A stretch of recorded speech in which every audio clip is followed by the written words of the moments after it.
Hello and welcome to our final debrief episode of season 10 of the Fueling Creativity in Education podcast. And in fact, I shouldn't say it's our final debrief because we do have one more different type of debrief next week when we bring on our emerging scholar, Jimmy Wilson, who kind of talks about what he got from all of season 10, reflecting on all of our episodes. But this final debrief is just for our final 3 episodes where Cyndi and I take the lead. And Cyndi, why don't you tell us who we interviewed as part of our final 3 episodes of the podcast, season 10 rather. So this has to be, I know I say this almost every time, but this has to be my favorite 3 as a grouping. So first we had Billy Almon, who is an astrobio futurist, and he talked about biomimicry and creativity, followed by Dr. Leo Burd, who works at the MIT Media Lab, which I also got to visit before the interview. And finally, we had the legendary Dr. Teresa Amabile, who did a double espresso with us on her journey in her own research in creativity, motivation, and childhood creativity. So those were our 3 big guests. They were. I mean, there were 3. Well, I think why I like them, before we get into debriefing them, just to build on what you said, it's difficult to compare all of the amazing conversations that we've had and incredible guests that we've had on the show, because of course they all bring different things. But I agree with you. The astro futurist, Billy Almon, that was an incredible show. And there Billy Almon is a presenter on with his show on History Channel. Then you're going to Teresa Amabile. Then you're going to someone with incredible experience in MIT Media Lab. So when you think about those 3 bringing in kind of 3 really prominent, interesting topics with so much experience, it really did make for a great end to season 10. So I'm with you, Cyndi. Totally agree. So Matt, what's your first key takeaway?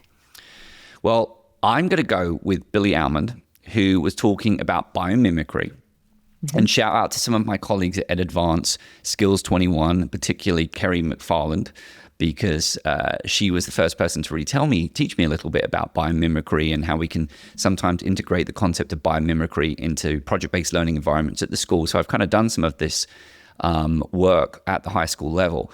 But I'm sure everyone knows biomimicry is this basic concept that you're looking towards nature to help solve your problems, to be inspired. Mm. And I'm going to say that when Billy Almon, he was kind of taking us through a story, a vignette, an example of how we might, observe and study the scorpion and the scorpion strike to try and solve a problem in the world. And he's talking about this thing where he says, well, the scorpion has this quick strike because they only get this one quick strike. And you might think about that, right? Like the need to just be very kind of like wait for that single moment because you've only got one strike to which you could take, and thinking about how you might apply that to different situations. I suddenly found myself thinking about that concept. I was saying, well, as he was taking me through the scorpion and thinking about all the different attributes of the scorpion, and he starts speaking about this quick strike and how the scorpion stays incredibly still and comes in with this incredible blow.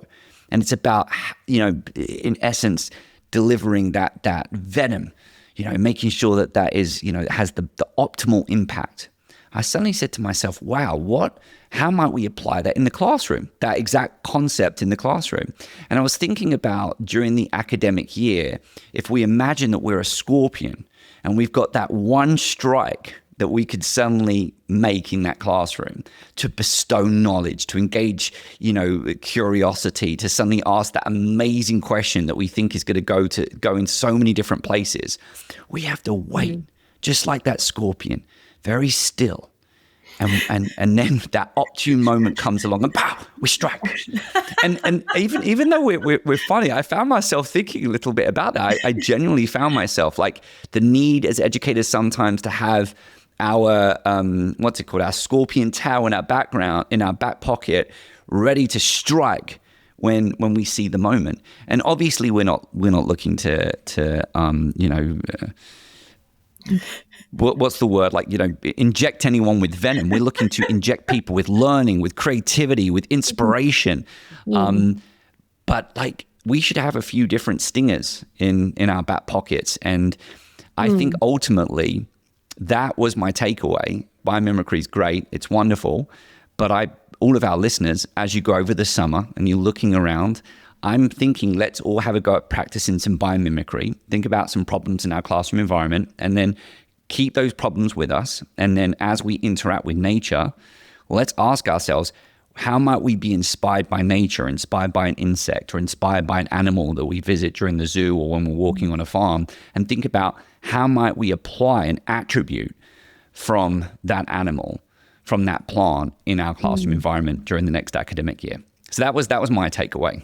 I got a little bit passionate there. I'm sorry. No, Matt, I love the passion. And I think I would have said the same thing, but probably not as well as you just did. So I love the passion that you brought to it. I think my only build is that, being in the creative field, being in creative problem solving, I think that looking at nature is underutilized.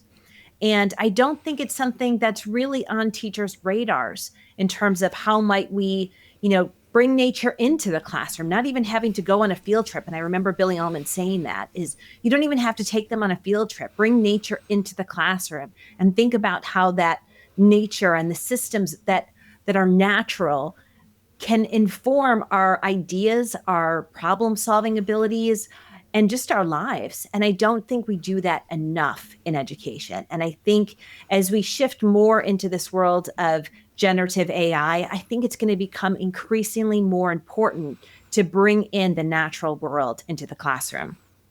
I love it. And, I told the funny story, but what you're reminding me is I was in, I don't know what it would be the equivalent, maybe 5th, 6th grade. And we had a nature reserve. It was small. It was probably about the size of someone's backyard. It wasn't very big, but it had a pond in it. And I remember when the frogs were spawning, we would go out and look at the frog spawn. And we were just going there for maybe 20, 30 minutes. But I loved it. I mean, I had allergies. I was sneezing all of the time. And I was really worried about getting stung by the stinging nettles. But that was something that so many primary schools in England had. And I have no doubt that was the same for many schools in the US as well. These kind of like small nature reserves, or whether or not it's a flower bed. And it does kind of like get you thinking, why aren't we doing more of that? And it's weird you brought up AI, because then you're making me think more about the screens. And one of the big things about screen time is that, it's what is it taking away? And maybe as much as we love, there's I don't want to say love, but while I recognize that there is value of technology and different applications that can assist us in learning, let's not be looking at a picture of a bug on a screen. Right. Let's either bring the bugs into the classroom or go outside and look out under some rocks. Yeah. And my gut feeling is, that's why I mentioned the nature reserve. If you don't have an area of nature in your school, I don't think it's going to be that difficult to put one together, particularly when it comes to drawing bugs, because those things seem to get everywhere. You can always get bugs somewhere. Yes.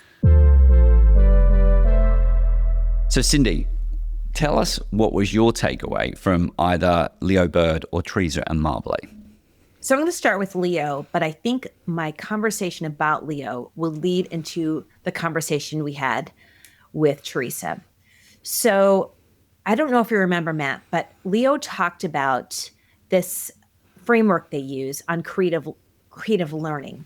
And it was the 4 Ps framework. And I'm sure, we actually did an episode on the 4 Ps model designed by Mel Rhodes, which is person, process, product, and press. But this creative learning model, which was originally designed and developed by Mitch Resnick out of the MIT lab, but Leo referenced it, is here's passion, project, and play. And he said when he went to do work in Brazil, he realized, and the group realized, that purpose was missing. And I've been thinking a lot about purpose and listening to Teresa Amabile's episodes as well around intrinsic motivation, and thinking a lot about purpose for our students, because here's what I'm seeing in general. I'm seeing a lot of parents who are I'm talking to. These are friends of my children's parents, also parents that I work with in the schools. And what I'm finding is students are lacking a purpose, a strong foundational purpose. Now, I'm from Gen X. I know you're a millennial. And I think for myself, if I look back at myself at, 16, 17, I had a very strong purpose at that age. I really wanted to be a musical theater actress. It was a driving force. I had a very strong purpose and passion for it. And I was very intrinsically motivated, even though I knew it was it was a far out dream back then. Like people thought I was crazy for wanting to do this. But what I'm finding now is there's just like this lack of that passion, and it could just be the people that I associate with. So maybe in my network of friends and the educators that I work with, maybe it's working with them. So I'm really curious to hear this from you. But when it comes to that purpose, I feel as if many of the students, and when I look at particularly at the middle high school students, are lacking that passion and purpose that maybe we had in our generations. And I wonder if that has to do with the pandemic and what the pandemic did, coupled with maybe how much we spend on our screens. So our students, and I really would like to dig deep into the research. It makes me really curious about the research around this. So maybe we go off, Matt, and find the research around this. But did the pandemic sort of squelch that passion and purpose? And did we as parents who, and I can tell you for myself, we always said we would never get a dog. And there we were during the pandemic, and we got a dog because my daughter was really feeling like she needed companionship beyond our little family. And I wonder how much we try to make things easier for our kids. So, accommodating them. So accommodation along with, the pandemic, accommodation during the pandemic, and maybe even after. And then screen time. Is that squelching purpose and passion, and therefore intrinsic motivation? So I'd love to hear your thoughts on that.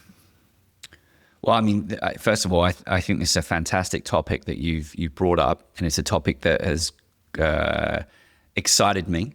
And so I'm actually starting to feel quite passionate about this mission that I think you're setting, not just you and I on, but I think one, if you've already got a thought on this, perhaps you can reach out to Cyndi and I and share your thoughts or go on your own journey. I think my first initial thinking is that you're clearly making a connection between purpose and passion. The way you were speaking there, you were kind of using the two words interchangeably. And that got me curious a little bit. Can't answer it, but that relationship between passion and purpose. If you feel you've got a purpose to something, does that ignite passion? And likewise, if you can find passion in your purpose, maybe that's a wonderful combination as well. I know when Leo was talking initially about those 4 Ps, it's about, when you're working with the technology, it's finding, the passion, how the technology or what you're doing within the learning experience relates to you. So there's that connection with interest a little bit that might help fuel those intrinsic motivations that might provide you with a sense of purpose. I don't know. I think it's really interesting. I think that I agree with you. I remember my mum always used to say to me when I was young, I'm so passionate for acting. And what's interesting is that even when I shifted away from acting, I never lost that passion. And Michael Mino, who, as you know, was one of my first mentors when I came to the United States, he's been a guest on the show. I remember he talking about passion. And I remember he was feeling a little bit kind of like underwhelmed at the moment with some of the challenges that we were facing with education. And he was talking about the same thing that you were talking about. So this was before the pandemic. But I was kind of like throwing everything at him. But I do this and I do this. And he kept saying, but you're passionate. You have passion. And I remember I couldn't answer that question because I was like, he's right. I do have passion. And in fact, I just delivered at a presentation at the SOU conference, and they referenced the passion. And I know you and I have said that sometimes we get off from our interviews and we're like, that was an incredible conversation. And then we'll say, they were passionate. Yeah. So this idea of passion, I think I would be curious to learn a little bit more from. Where does it come from? Its relationship to purpose, and whether or not it actually perhaps is, or at least we feel we're observing a decrease in it. And I think I'm gonna stop there. I don't want to kind of like speculate beyond that. But I think you've opened up a really good conversation, and maybe there's an opportunity for us to come back to this in another time. And I will also say, Matt, maybe we could have a conversation in our LinkedIn group, because for those of you who are listening or watching, we do have a LinkedIn group, a closed LinkedIn group if you'd like to join it. And maybe we can have that conversation because we'd love to hear your thoughts. Is this generation less passionate, and do they lack in purpose? Cyndi, is it really bad? Because you and I said to you, we're going to be posting on LinkedIn, and you asked me what am I posting about. I said I don't know yet, and we're gonna aim to post it afterwards. But I was thinking I could post on a passion project. I'm describing it as something I have on a passion project, and I think that raises a really good question. What is the value of passion projects in adult life? Yep. Are they always connected to work? And is there opportunities for students to have passion projects? Because I suppose for you, dancing was your passion project. And for me, acting was my passion project. Before that, it was soccer. And maybe we're struggling to have passion projects. But likewise, Cyndi, maybe it's a case of we're struggling to make connections between our passions. So, when I'm in the classroom, I know it sounds weird. And even with this show, if you think about it, think about how often we make references to our passion of dancing, theater, acting. It's still there. We're still making these connections. And so maybe there's also a lack of connections being made within our current student population. They're not seeing the relationship and how everything ties together. That's really interesting, Matt. It also reminds me that this podcast, I think for both of us, is a passion project because we have a similar purpose in helping educators bring creativity into the classroom.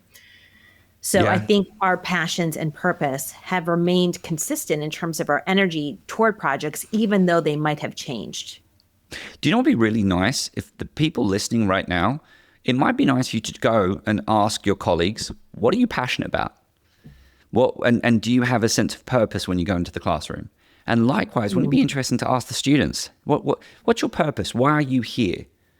And likewise, can you tell me a little bit about what passion means to you at this age? I feel like it'd be a fascinating conversation to have with our students as well. Even just asking the question, what matters to you? When you look around the world, what are the things that you want to problem solve?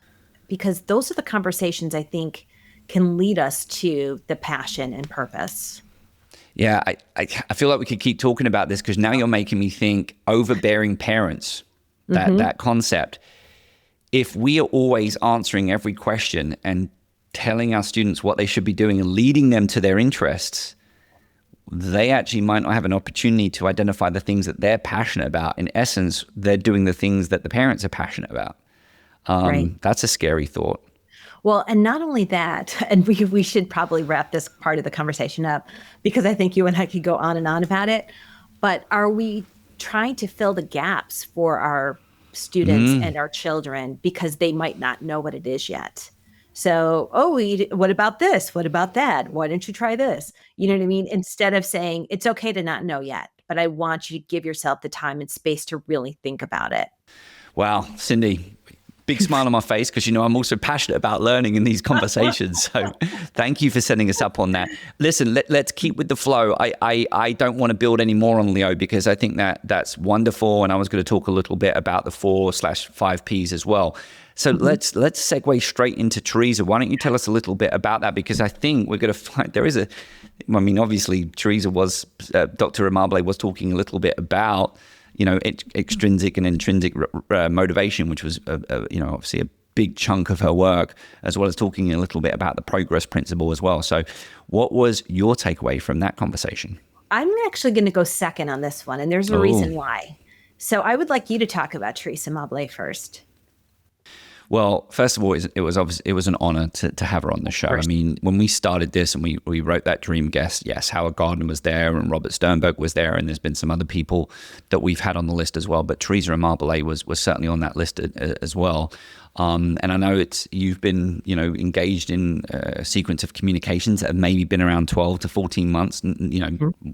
We have been in communication, but just trying to find this date. So it was great to have her on the show finally.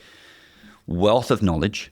One of the things that I really liked about the conversation was Dr. Amabile talking about her work that's sometimes outside of education, and then being so open and willing to explore how that work might translate into the classroom environment. I thought that was great as well.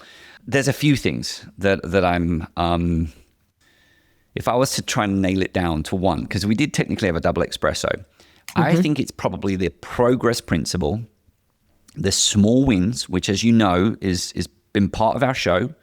I think it's likely to be referenced in the book that we're currently writing, and hopefully we'll have out in the next nine months or so. But I think for me, what I found is that Dr. Amabile's recent work around that progress principle, which is that, when you can identify those small wins or feel like you've had those small wins, then it can assist you with motivation and obviously moving forward and progressing in your creative endeavors. And I suddenly found myself a little bit trying to translate that into a classroom environment, because sometimes we can't see any wins being made anywhere. And then I asked myself, is it a little bit to do with the perspective to which we're taking? Are we just looking at the small wins from one single perspective, whether that's meeting a learning objective, trying to get someone to sit on the table or sit on the chair for longer than they should? And maybe if we just change our perspective in another way, we might realize that our actions were actually gaining some small wins that went unnoticed.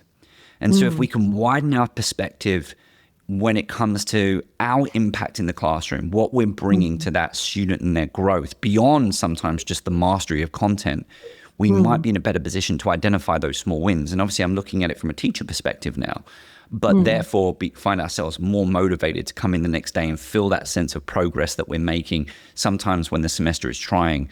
But I think for me, the main takeaways, both from a student and teacher perspective, is how we can try and be more sensitive, mindful in identifying the progress that's being made in the classroom and looking about how we can utilize that sense of progress to kind of spearhead our efforts, whether it's the next day or next month or for the rest of the year. So that was my takeaway. I love that progress principle conversation. I love that, Matt. And again, you just articulated it beautifully.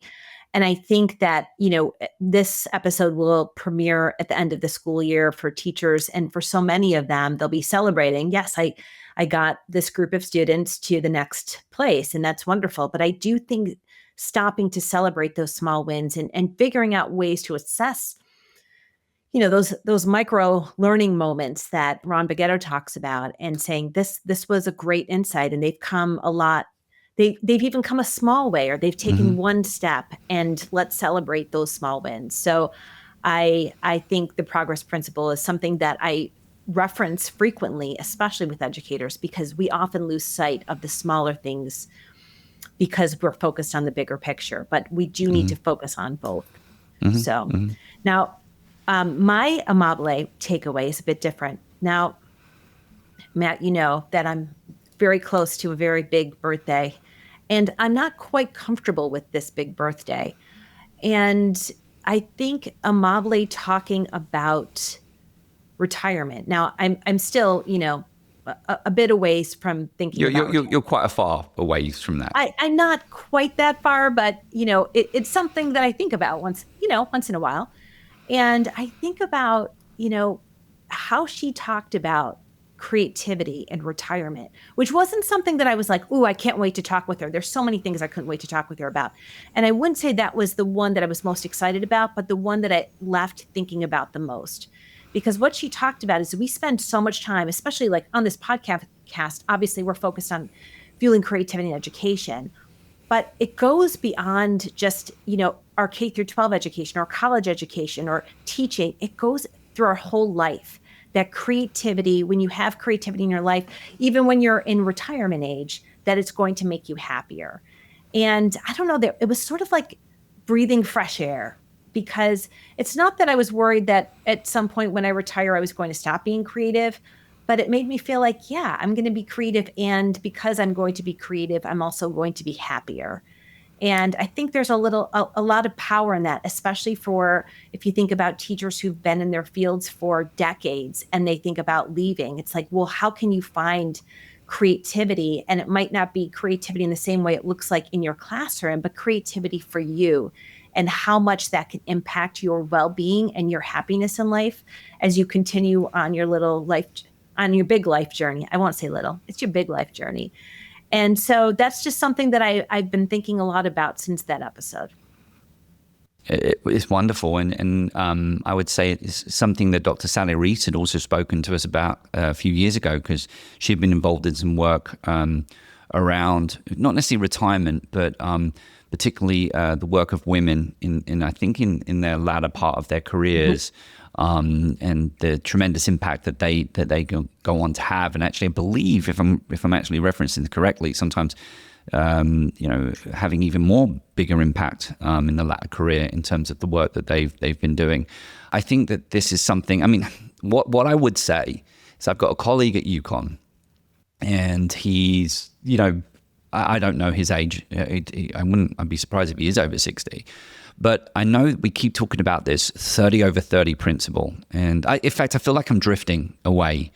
But the key point is, I think the connection is being made is that there's opportunities for us to continue to not just be creative, but also for us to continue to make contributions for as long as we want to make. And creativity is a big part of that. And so this 20 over 20 list, the 30 over 30 list, it should continue. The 60 over 60 list, the 70 over 70 list, we live in this incredible world now where we can continue to make contributions to our family, to our community. And I think in some ways, what I'm hearing you say is that perhaps we'll have a little bit more freedom to choose and a little bit more time. We certainly talk a lot about time on the show, a little bit more time. And it probably sets us up for happiness if we can suddenly find ourselves doing things that we feel is special and bring meaning, purpose, and passion to our lives, wherever we are in that life's journey. What a great way to wrap it up, Matt. Yeah, that wasn't bad, actually. Yeah, I mumbled the words a little bit, but we're not going to re-record it because of time. But yes, that's really what it's about, right? Staying passionate, feeling like you continue to have a purpose. And obviously there's a connection there with creativity.